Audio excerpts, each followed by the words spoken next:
Hey everybody, it's Michelle and this is Queer Hustle, where we talk to queer entrepreneurs. And today I'm really excited because we have Libby Sinback, and she is a polyamorous relationship transformation coach. Libby, do you want to introduce yourself to the crew? Hi, y'all. My name's Libby. I am, as Michelle said, a relationship transformation coach. I'm also queer and polyamorous, and I'm a mom of 2 little boys. And I host a podcast also called Making Polyamory Work. Very excited to have you here. I know we have lots and lots of queer entrepreneurs and aspiring queer entrepreneurs that really are dying to get into the podcast world, the YouTube world, and all of that. So are going to be very, very excited to hear from you. But you didn't just start out as a podcaster. You started out as a relationship coach and as a polyamorous relationship coach at that. What made you interested in getting into that work in the first place? I just saw a need for it. So I live in Washington, D.C. area, the same as you, Michelle, and I am part of a polyamorous community. I have a lot of polyamorous friends, and a thing that I was noticing for myself and for my partners and other folks was that when we were going to try to seek, some kind of support in our relationships, whether it's like mental health support, which you'd go to see a therapist, or whether it's just like relationship support, that there was a limited pool of people that we could turn to. Because if we would turn to like maybe a standard life coach or a standard therapist or something like that, they might not understand where we're coming from, because when you're polyamorous, you're like, and when you're queer and polyamorous and, raising a family that way and so many different things, there's so much in that.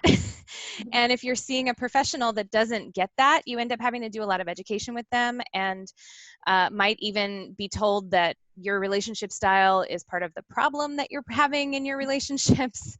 And so, I was noticing that there are some very excellent polyamorous mental health professionals in my city, but they all had like waiting lists and they're all regularly full, and some of them are quite expensive. And so I just was seeing a need for more of that, basically. And I had been just on my own hosting discussion groups, like support groups, basically, out of my house at first, because I was new to the polyamory community, and I was also a mom of 2 very, very young kids. Like one of them was a baby at the time, and I just started wanting to meet other people and just talking about, oh, what is it like doing this? What is it like being here? What is it like being a parent doing this?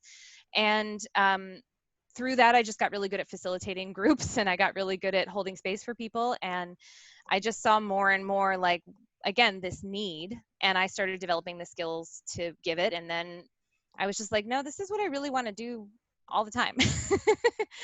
And I just really loved it. I love the community. I love the people, and I get it so well. And I was also seeing in the discourse of the polyamory discussion of like how to do it well, there were some things sort of missing in like the broader community discussions about it that I felt I wanted to put into the mix. And I felt like, people tend to, like, when they go for relationship support, they tend to go to see like a couples therapist. And most couples therapists, even if they're polyamory friendly, are still trained in how to maintain a monogamous relationship.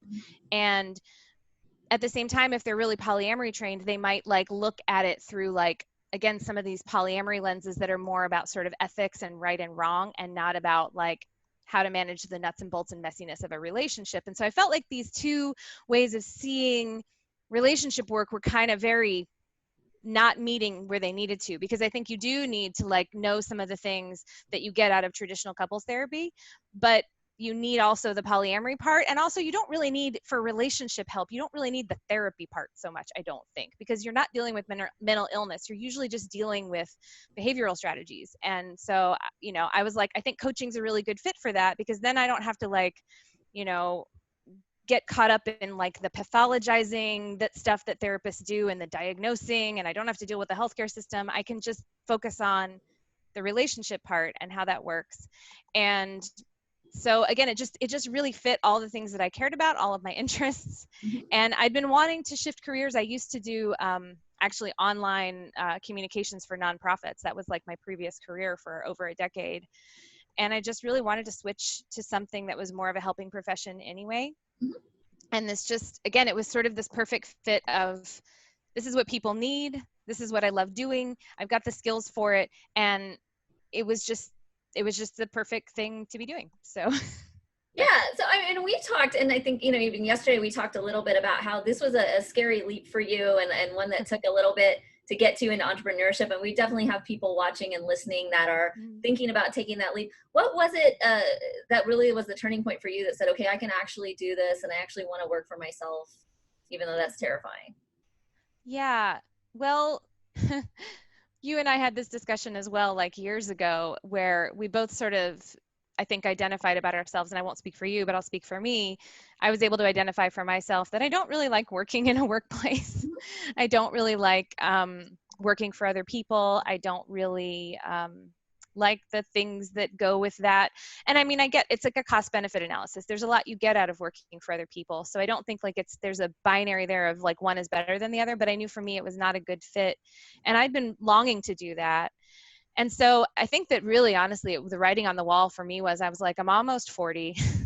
I have been working for other people for my whole life. I haven't loved it ever.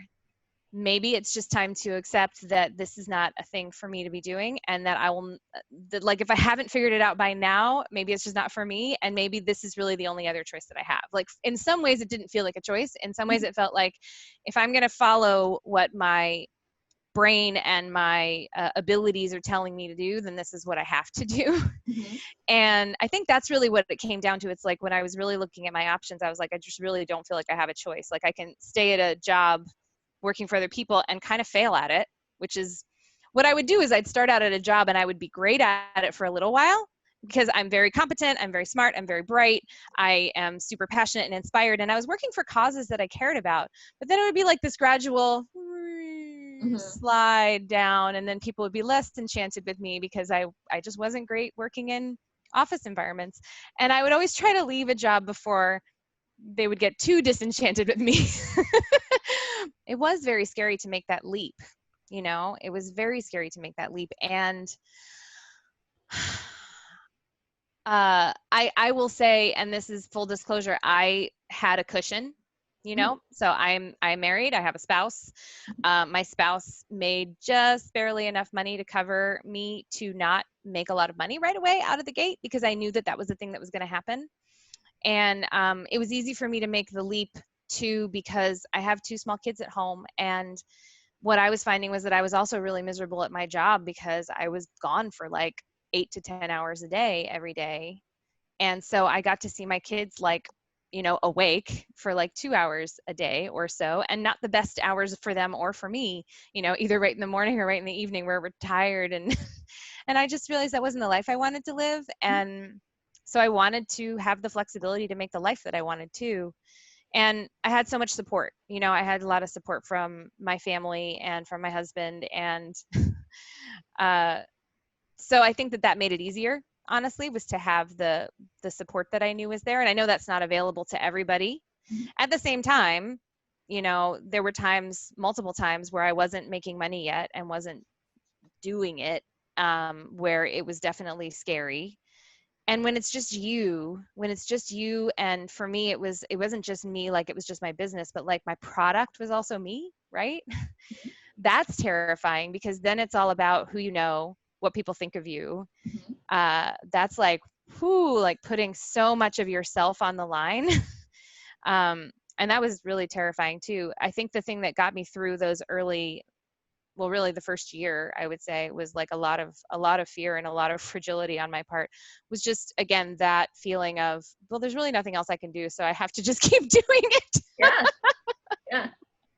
And there have been many times that I was motivated by the thought as well, like, well, what else am I going to do? So I guess we're going to keep doing this.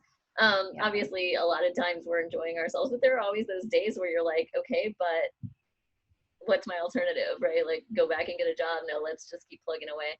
Yeah. I'm glad you brought up the cushion and being married and being a mom, because I think it is so important for us to talk about these things Yeah. explicitly. And, when I'm, especially somebody that's thinking about quitting a job and going into entrepreneurship, that's one of the things that we always talk about up front is like, let's buy you some breathing room, 3 to 6 months of cash Yeah. flow to pay your bills. So Yeah. if it's, a single person without kids, then obviously they don't have that support but they don't have the dependents either. And then Yeah, our, they you know, don't have the same expenses. Yeah. right. I mean, so it does kind of shake out, but we do talk about, do you need to borrow some money? Do you need to save some money for a little bit before you do this? Do you have a spouse that's okay, kind of floating things for a while? Like, what is your plan so that we're not just jumping with no net, especially when we're older, especially when we have dependents, et Yeah. cetera.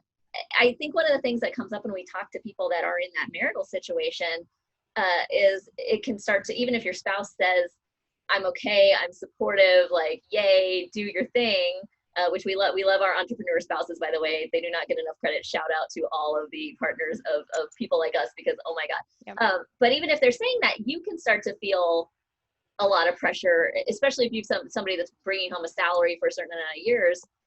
Tell us about what that feels like, and how did you kind of navigate through that in your own mind to feel okay with it? The thing that leaps to my mind is just that I have a really incredible husband and partner, life partner, co-parent, and he was just so supportive. And I know not everybody has that. I know that, especially, I mean, like, money's like the number one thing that couples fight over, or like one of the number one things, like one of the top things that couples fight over. And I don't know, that never, I mean, part of the thing, I think the advantage was that I also was the person who manages the finances for our family. So, if I said, hey, I think we can make this work, he'd be like, okay, cool. So, I mean, that was a piece of it. I think, though, I mean, it really was, he was just so supportive, and he really believed in me. I think sometimes he believed in me at times when I didn't believe in myself. Mm-hmm. And I definitely had some dark days, for sure, though, of feeling guilty because, as you pointed out, Michelle, you do sort of you don't just need cash to like float your expenses during the time that you're running your business. You need cash to spend.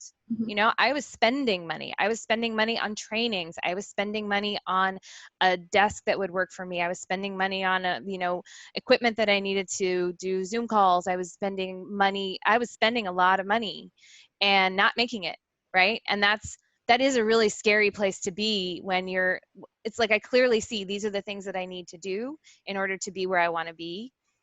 And at the same time, it means there's this fear of like, I'm pouring money down a hole, and I don't know if that hole's going to get filled in or not, and that's going to come back out, Right.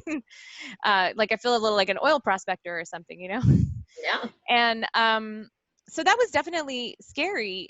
I guess the thing that just kept me coming back to it was two things. Again, it was that support. So I always had, reassurance from him and other people around me too. I mean, it really meant a lot to not just have my husband supporting me, but my friends, my family, my community, letting me know, we believe in you. We think you're awesome. We think this is what you should be doing too. And my clients, like, I started getting clients very quickly when I started doing this. And like, I started getting clients while I was training, because that's part of what you do. That's part of the training as a coach, is that you get clients while you're training. And they loved what I was doing, and they loved my work. And like, when I was able to see the results of that on the other side, and see that I was really helping people, that I was like early on achieving the mission that I set out for myself, again, it was this thing of, well, there's nothing else I can do. Like, this is what I'm meant to do. This is why I'm here. If it's a little scary right now, it's worth it, because that person now has a better life situation than they did before. They learned something that they didn't know because I was there. And, I just need to keep doing that. And if nothing else, I need to spend the money, invest the time, figure this all out so that I can do more of that for the people who need it. Like, I need to get myself out there so that people can find me. Mm-hmm. And I think that's a big piece of what kept me from getting like totally spooked about the whole thing, Yeah, centering on that why is always so important. I love that you brought up like, this is like prospecting, right? This is like, it's a risk, and we are investing. And I cringe every time you use the word spend in an entrepreneurial context, because I like to say invest, right? Like, we're investing, and it's not, I say it's not a couch, right? Like, it's different. But it is scary. And the only difference between investing in this and investing in like buying stocks, which is investing in other people's businesses or something like that, is that you're investing in yourself. And so if you're a certain kind of person, like I am, I'm a control freak, and I trust myself more than I trust other people. And it's kind of easier to invest in yourself And for other people, that's like a terrifying prospect because you're like, I don't know if I'm going to be able to do this. And especially, like you said, you got a partner tied up in it and everything else, and you're going, hey, not only is it me on the line, but it's like you and our family's finances and stuff like that. That can be super scary.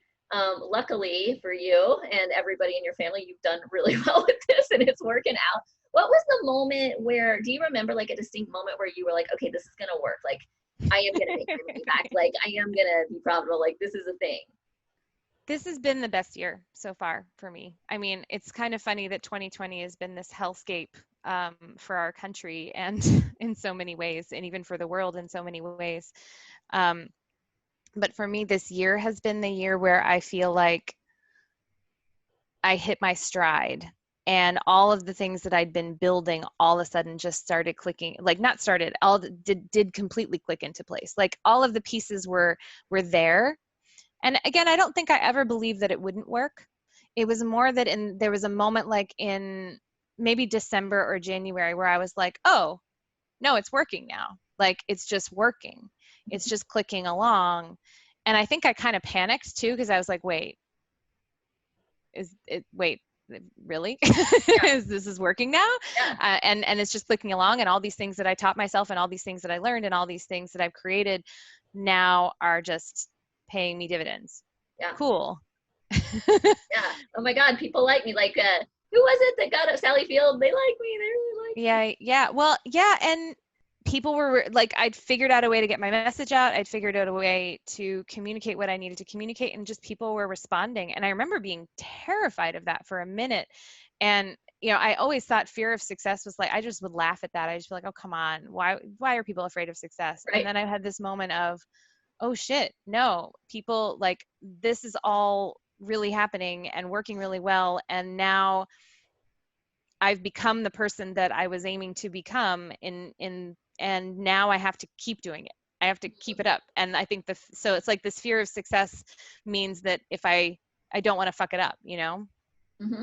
the kind of thing. I got through that too. But it was a moment. Yeah. I mean, you have those moments for sure. And I think, it continues because for every level that we go up, we're also giving up things to get to the next level. You've heard people say, well, what got you here isn't going to get you here.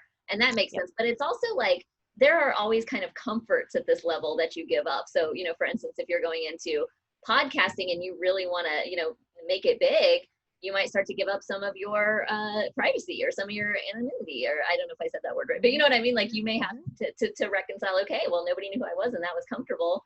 And Yeah. now people know who I am and they might have their own judgments about my life. And that's something that I have to deal with. How have you sort of reconciled, okay, I'm willingly giving up some comfort to get to my next level here? Yeah, well, it's funny you mentioned about the podcast, because I did have a moment where I was really, really stuck. Like I knew that I wanted to start a podcast and I knew exactly how I wanted to do it and I knew what I wanted to say. And I felt like I needed to go over every single thing with a fine-tooth comb to make sure I didn't say anything that I didn't mean or anything that could be misconstrued. And, part of that is that I'm talking about something that's pretty sensitive. I'm talking about relationships, I'm talking about polyamory, and I'm talking about most of the time I don't talk about like right and wrong and ethics, and like I'm not very prescriptive around it, because I really think that the most important thing is to be pretty non-judgmental about what people are doing. But that's kind of bitten me in the butt in the past in my community, like when I have held a stance of non-judgment, because I do think there is a lot of judgmentalness amongst polyamorous folks, and I mean, in our country at large. But I think there's a special level of judgmentalness that exists in polyamorous folks, and I think with good reason, because when you're part of a sexually marginalized community, whether it's being queer, whether it's being polyamorous, whether it's being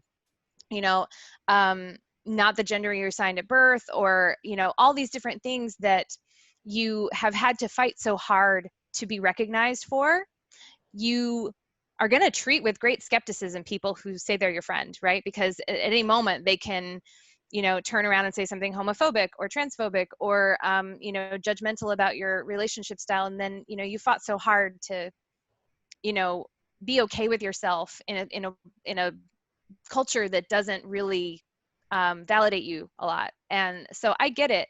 And there are a lot of folks in the polyamorous community who are, who are harmful, who are abusive, who, have all of the isms, right? Like, as one of my friends likes to say, the dominant culture exists in all these subcultures too, and it can cause harm. So I get it. And so, I always want to make sure that I am clearly communicating with folks that I am doing the best that I can to be the best person that I can be and be not harmful and all of that. But like, I was terrified that something that I would say would get misconstrued. And, when I would be non-judgmental sometimes and like really try to give people the benefit of the doubt, sometimes people would get on my case about it.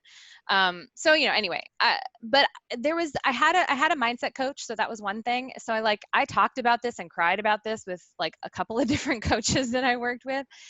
And, one of them was like, look, this is the deal, like when you're putting yourself out there in whatever way you're putting yourself out there, people are going to misunderstand you. People are going to see something that you're saying that is not what you mean, or they're going to see something and they're going to hear it exactly the way that you mean it, and they're not going to like it.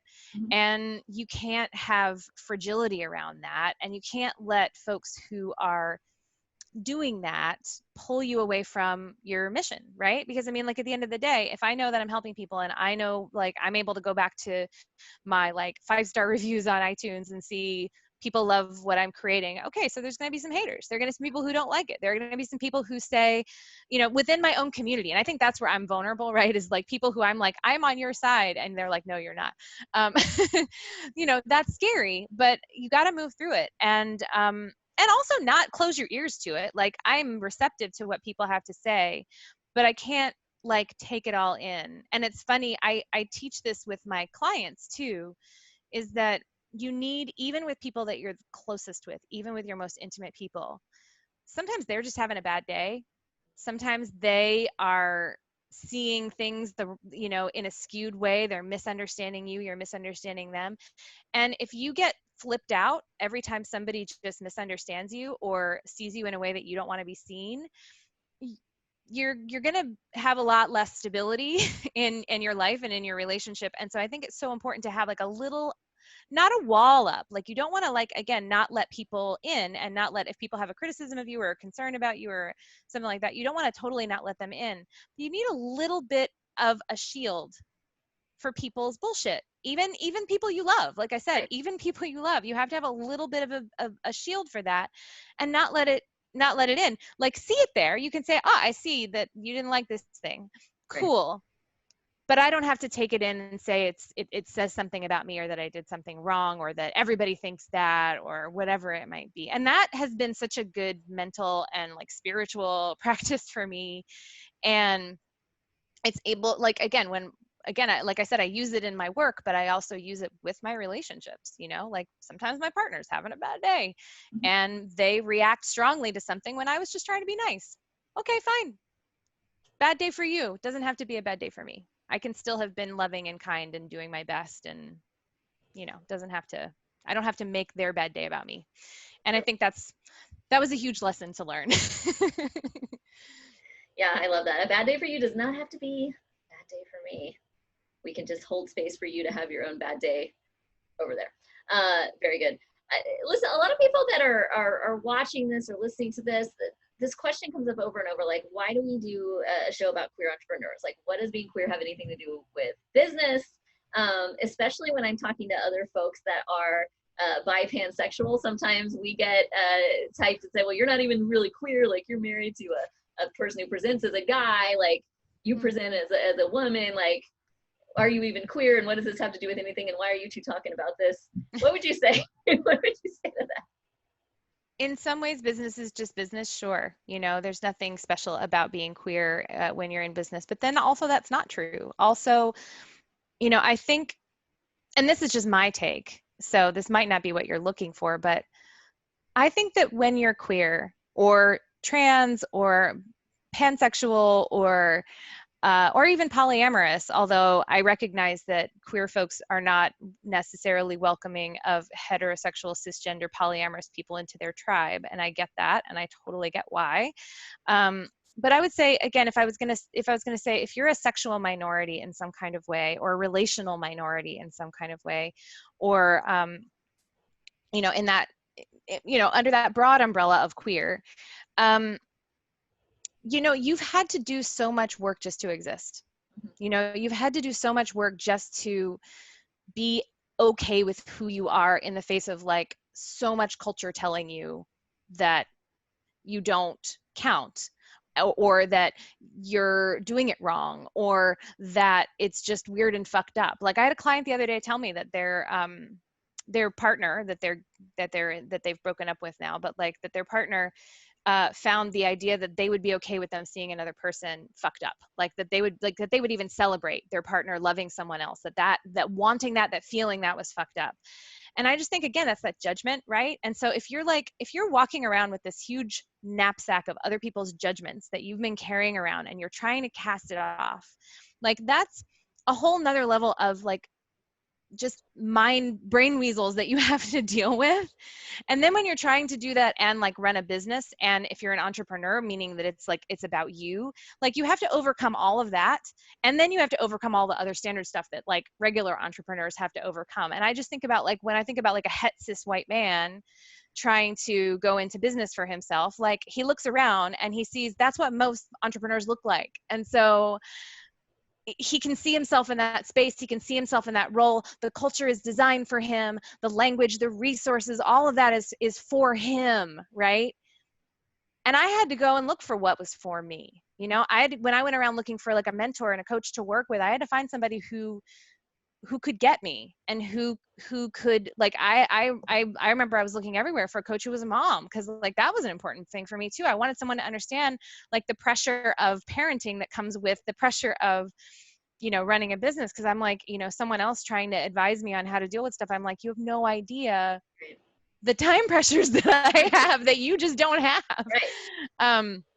And so I think in the same way with queerness, I think like, you know, having people who understand that backpack that you've been carrying around with you. Yeah, I think it's super important, I guess. Yeah. And, you know, and again, for me, when I think about people that I want to work with and who I want help from, I want people who understand what I deal with, not just in my life, but also in my head, you know? Absolutely. And then there's something about you turning around and doing that for other people, because there's, to your point at the beginning of this conversation, there are people that need relationship help and relationship coaching and can't find anybody that looks like them or understands them or Exactly. you know, identifies with what they're going through. So then you can say, well, I needed that, so I can turn around and be that for somebody else. And that's really the name of the game here. What we're all doing, we're building community, and we're kind of, you know, in some ways building our own structures and building our own systems, you know, Right, outside of the structures and systems that weren't really working for us or weren't really designed with us in mind. Exactly. 100%. Awesome. Well, thank you so much, Libby Sinback, host of Making Polyamory Work. You guys should all check it out. It's amazing. Thank you so much for joining us, and we will see you all next time. Bye. Yeah.